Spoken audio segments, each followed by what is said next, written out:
नमस्कार, आप देख रहे हैं शुमनी न्यूज। शुमनी न्यूज में आपका स्वागत है। महाराष्ट्र राज्य सरकार ने अनाधिकृत निर्माणों की बढ़ती संख्या पर अंकुश लगाने के लिए सभी नगर पालिकाओं को दिशा निर्देश जारी किए हैं। उच्च न्यायालय ने यह भी निर्देश दिया है कि अनाधिकृत बिल्डरों को बिजली और पानी के कनेक्शन न दिए जाए।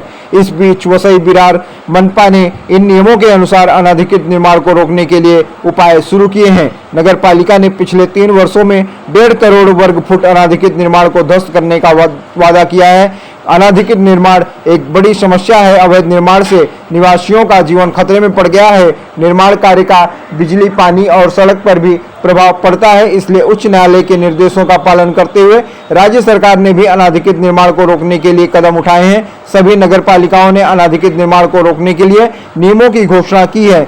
इन विनियमों में तत्काल शिकायत दर्ज करने, अपराध पंजीबद्ध करने, कार्रवाई रिपोर्ट प्रस्तुत करने, शिकायतों पर अनुवर्ती कार्रवाई करने तथा भूमि मालिक पर जुर्माना लगाने के भी निर्देश दिए हैं। इसके अलावा शिकायत दर्ज न कराने पर जमीन मालिक को भी सह-आरोपी बनाने के निर्देश दिए गए हैं। इन नियमों के तहत नगर ने अधिकारियों की विशेष बैठक लेकर कार्रवाई के निर्देश दिए हैं। मनपा आयुक्त अनिल कुमार पवार ने दावा किया है कि पिछले 3 वर्षों में 1 करोड़ 25 लाख अनाधिकृत निर्माण को ध्वस्त कर दिया गया है। इस अनाधिकृत निर्माण के लिए 375 मामले दर्ज किए गए हैं। यह भी कहा गया है कि महाराष्ट्र नगर नियोजन एवं क्षेत्रीय नियोजन अधिनियम के तहत 1000 नोटिस जारी किए गए हैं। उन्होंने यह भी कहा कि अनाधिकृत निर्माण करने वालों को स्पीड पोस्ट से 250 नोटिस भेजे गए हैं। उन्होंने यह भी कहा कि उन्होंने वकीलों के पैनल को अदालत में लंबित सभी मामलों का शीघ्र निपटारा करने का निर्देश दिया है। जनवरी में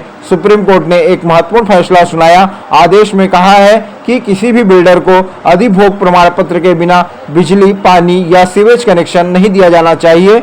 इसके अलावा न्यायालय ने यह भी स्पष्ट किया है कि बैंकों और वित्तीय संस्थानों को अनाधिकृत निर्माण परियोजनाओं को ऋण नहीं देना चाहिए तथा अनाधिकृत भवनों में किसी भी प्रकार के व्यवसाय की अनुमति नहीं दी जानी चाहिए। यदि भूस्वामी 6 माह के भीतर अनाधिकृत निर्माण की शिकायत करता है तो उसे भी आरोपी बनाया जाना चाहिए। अनाधिकृत निर्माणों पर वार्षिक रिपोर्ट हर साल 1 अक्टूबर को प्रस्तुत की जानी चाहिए।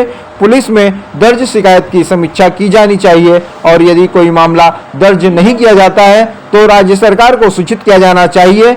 सभी दस्तावेजों की जांच किए बिना भवन निर्माण परमिट जारी नहीं किया जाना चाहिए। अनाधिकृत निर्माण वाली भूमि पर सभी देनदारियों को समाचार पत्रों में प्रकाशित किया जाना चाहिए तथा भूस्वामियों और डेवलपर से 10 गुना जुर्माना और 18% चक्रवृद्धि ब्याज वसूला जाना चाहिए।